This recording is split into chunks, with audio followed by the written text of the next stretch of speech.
what's up? It's me, Luke, and I'm here with Nick, and we just want to say, from us to you, welcome to Youth at Nite. If you've never joined us before, check out the description and click on that link. We'll do all that we can to get you plugged in. Yeah. For this first segment tonight, we are going to rate each other's outfits from way back in the day, back when style was completely different. We're rating our attire from 1 to 10 and going to kind of do a commentary on what we looked like when we were younger. So let's go ahead and have Luke begin here. We're each going to have a few pictures, but we'll throw them up on the screen. But let's see what kind of fit you got today, Luke. All right, dude. I'm going to start off with this one. Ho! Oh! Dude, them eyes, though. Yeah, so... What's going on here? Maybe I just didn't want a photo taken. I think I can respect this turtleneck. Oh yeah, dude, you got Sonic pants on? Oh wait, I think they're Mickey Mouse baseball. Mickey Mouse. Oh, baseball Mickey pants? Mouse football. Dude, the thing I like most about this is that haircut. That haircut though, I'm sort of looking like Megamind. Yeah, dude. Yeah, you are. Oh man, dude, you look fresh, man. It kind of looks like that classic old school beach shirt. Like you're out on the beach, you know what I'm saying? It is kind of a beach shirt, but then I'm kind of disappointed in the pants. They drag me down a bit. Yeah. It's like trying to be cool, but also not getting ready for the day. But yeah, at least I'm demanding respect. You know? Right. Oh, dude, you do not want to give this guy a bad rating right now. So, I don't know. What do you think, Nick? If you're talking about the attire, well, head, eyes, everything, we'll put that to the side for a second. I'm going to give this about a 4 out of 10. Ooh, 4 out of 10. 4 out of 10? I'll take that because Okay. I think it's like clashing a little bit. So okay, yeah, that's fair. I love the old school vibes though, especially that couch. That couch. So should I go on to the next one? Sure. Let's just do it. All right. How about this one? Yo, can you say, Grandpa? Tell me about these glasses. Well, they're transitional lens, which used to be in, believe it or not. No, I believe it. Just kidding. I don't think transitional lens have ever been in. Did you feel high tech? I kind of felt high tech. My haircut. Dude, got that Straight Dumb and Dumber across. haircut. All right. Dumb and Dumber haircut for sure. Got them bangs. Got those bangs. It's like someone put a belt around my head and cut my hair. Dude, you are on trend with that dad hat though. It's actually, that's a skate hat from Flagstaff Skate Shop. Oh, really? It's a Think hat, which is Think. skate brand from back in the day. Yeah. I dig it. I'm wearing a science t-shirt. That was from dude. like this 5th grade science club I was in. Dude, you kind of got swag slouching down like that too. I feel like I think I'm cooler than I am. No, you look pretty cool. I don't know, man. I'm giving this one, if I can rate it, I'm giving this guy a 6 out of 10, man.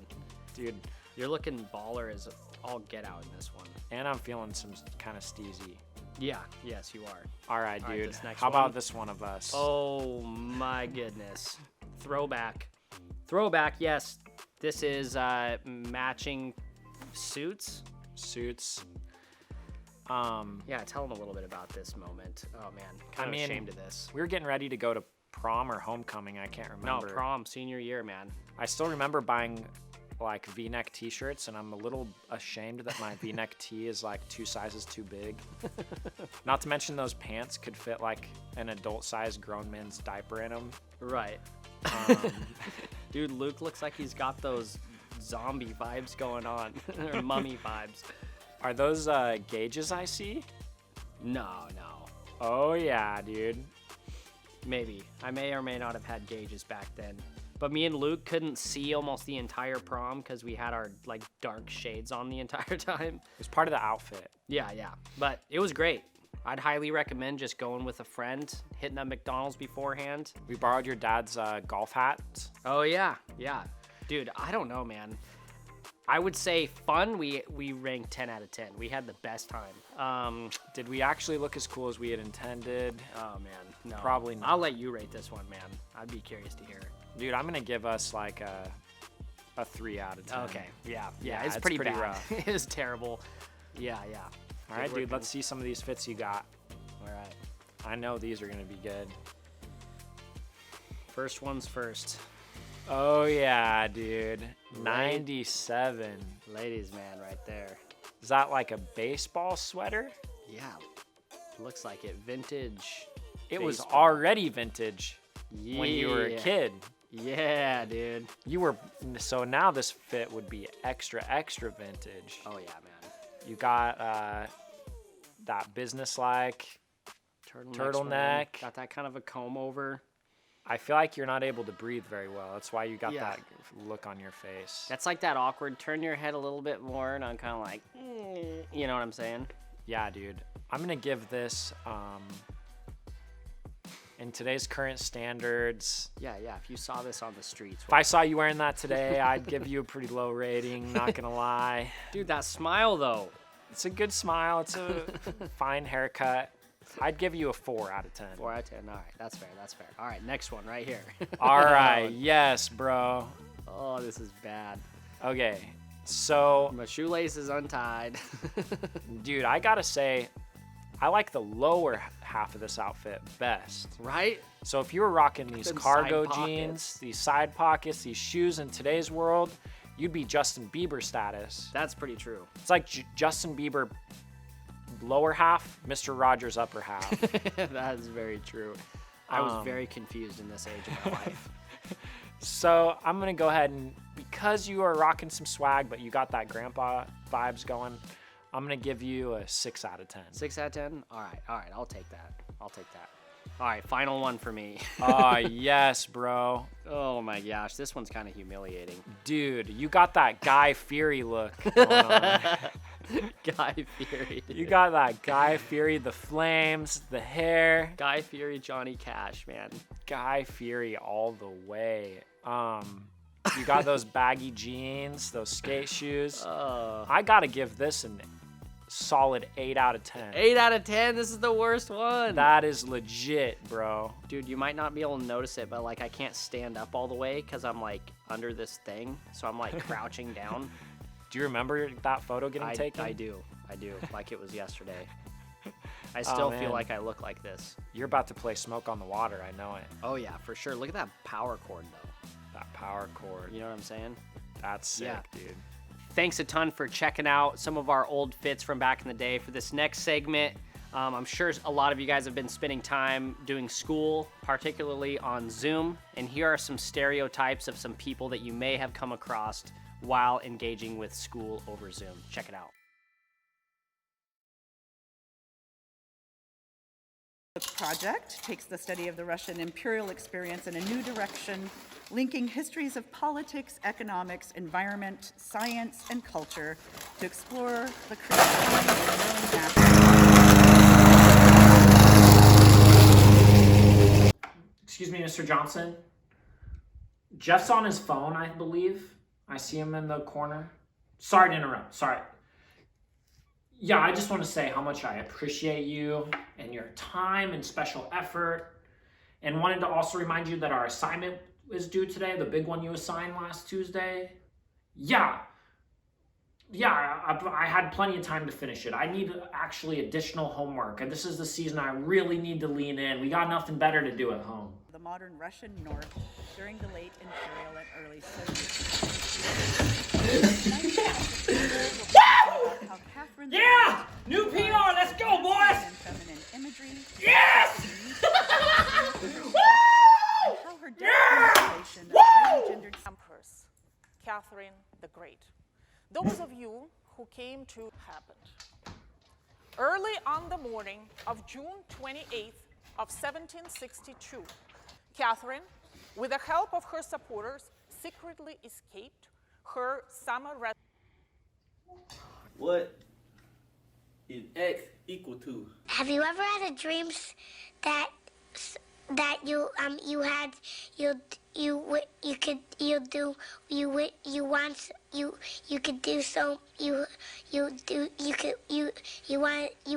him to do you so much you could do anything?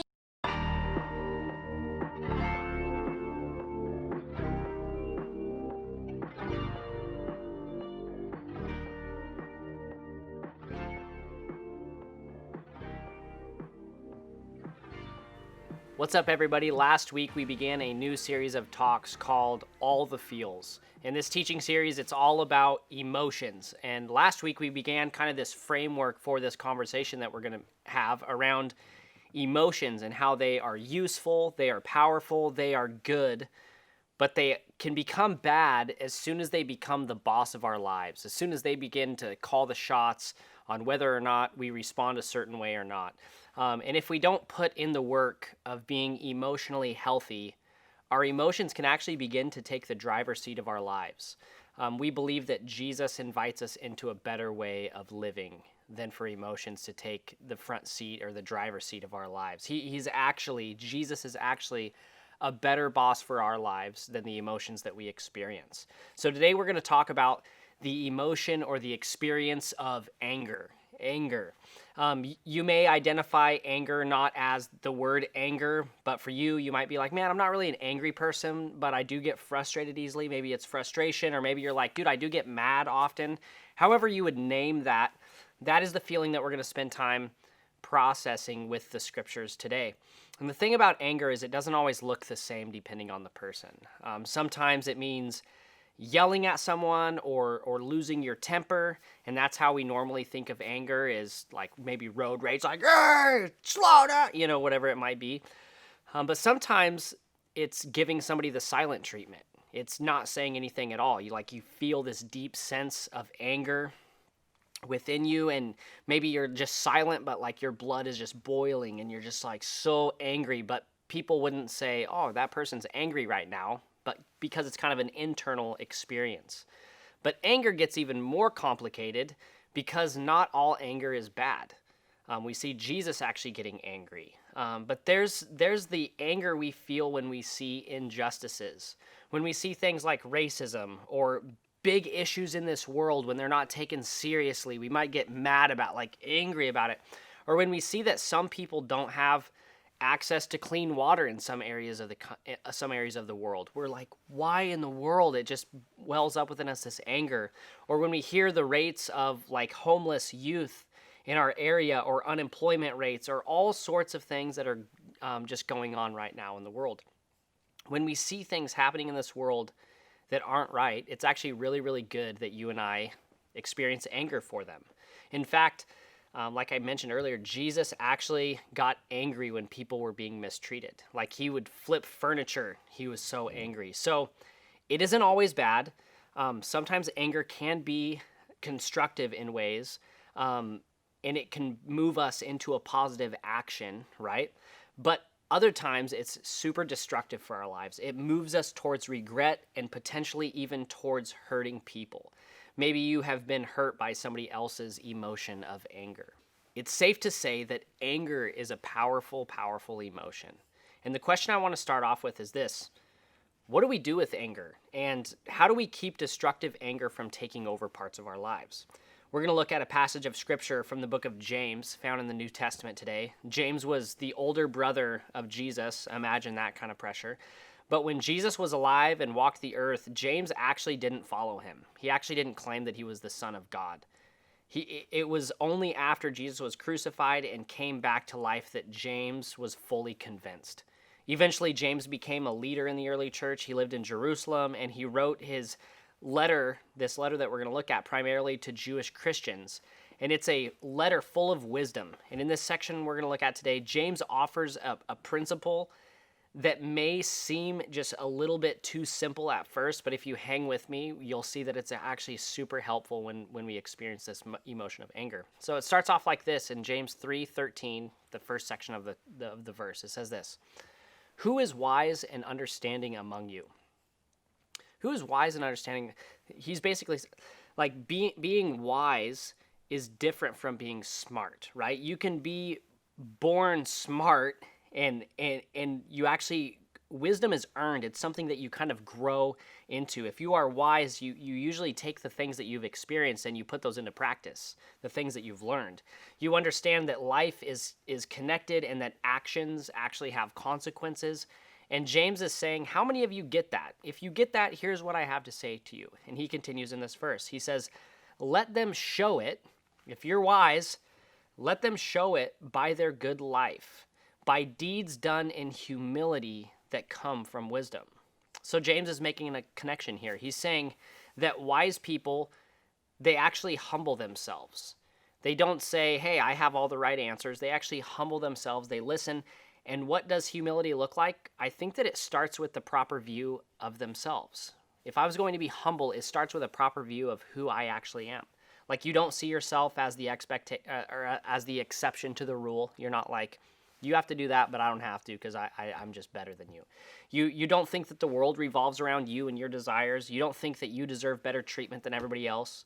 You don't see someone else as a means to an end of what you want.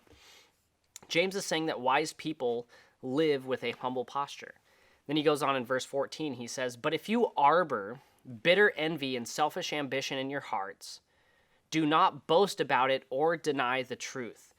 Arbor means to let something just stick around, to hang out within you. Like, if you let stuff stay with you that makes you think that you're better or more important than people, don't deny that. Like, call it out. Don't pretend that it's not a reality. He's saying, as Christians, let's be straight up.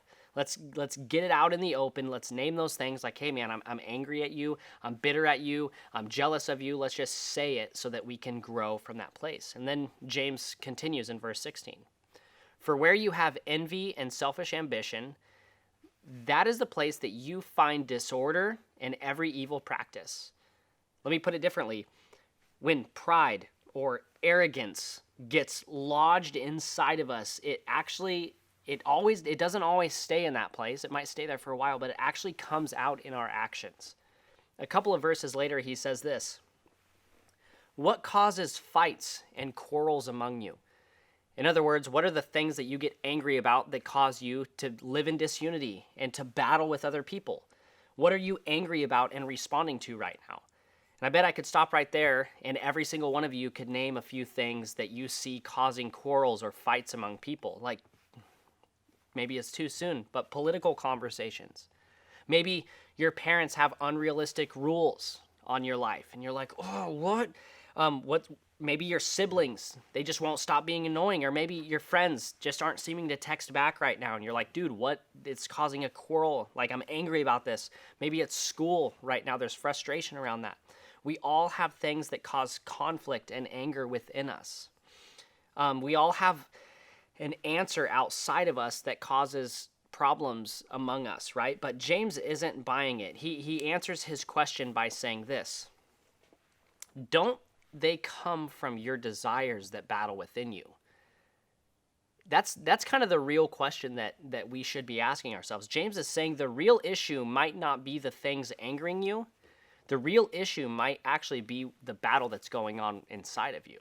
So before we react to problems outside of us, let's deal with the issues that are inside of us. Does that make sense? Let's ask the hard question of, like, why is this actually making me so angry? Because that person did that, why is that, like, why am I experiencing just such deep anger? Let me just say, when we start with dealing with emotions taking place internally, we can avoid the damage that can be done externally in the lives of other people. So when we start saying, hey, what's actually going on inside of me? We take a step back and we think through that. We can actually avoid a lot of the damage that can be done if we just react to the emotion that we have. So let's deal with it internally first. To help you begin processing personally what this topic, how this topic relates to your life, let me ask you a few questions to kind of get this ball rolling. First question is this: what is your relationship with anger? How have you expressed anger? How about this question? When do you experience anger the most? What about this? How do you typically respond when somebody angers or frustrates you? What is your go-to? Do you give people the silent treatment? Do you raise your voice? Do you act out physically in some way? Here's another question. Do you have control in the times that you experience anger? Or do you feel like anger typically has control over you? I want to bring up a verse here in Philippians 2, verses 1 and 2. It says, therefore, if you have any encouragement from being united with Christ, if any comfort from his love, if any sharing in the Spirit, if any tenderness and compassion, then make my joy complete by being like-minded and having the same love. Did you catch that? He tells us that he tells us, hey man, you need to be like Christ. And then he goes, okay, but here's actually what that means practically. Here's what it means to be like Christ. You're humble when he has every reason not to be. You realize that Jesus was God? He could have been like, dude, I'm God. Everybody sit down, shut up, and listen to me. But he didn't do that. He humbled himself. Jesus surrendered his way when he easily didn't have to. Following the example of Jesus is consulting the Spirit's leading. It's choosing compassion. It's living out love. That is how righteous anger has its place in us. And unrighteousness actually, the unrighteous anger actually stops controlling us. Think of it this way. Because of Jesus, because of who he is, what he's done in our lives, anger no longer has to be the boss of us. I really believe that following Jesus will make your life better. I really believe that. Because when you follow him, he will nudge you away from this self-centeredness, this arrogance, this pride, and he will allow you to move towards humility and actual love for other people. And as that happens, you will find that anger no longer has a hold on you the way that it did before. Sure, it might be there, but Jesus has a way of interacting with that experience in our lives. As we wrap up, I want you to begin imagining what life would look like if anger no longer had a control of you. None of us will get this right all the time.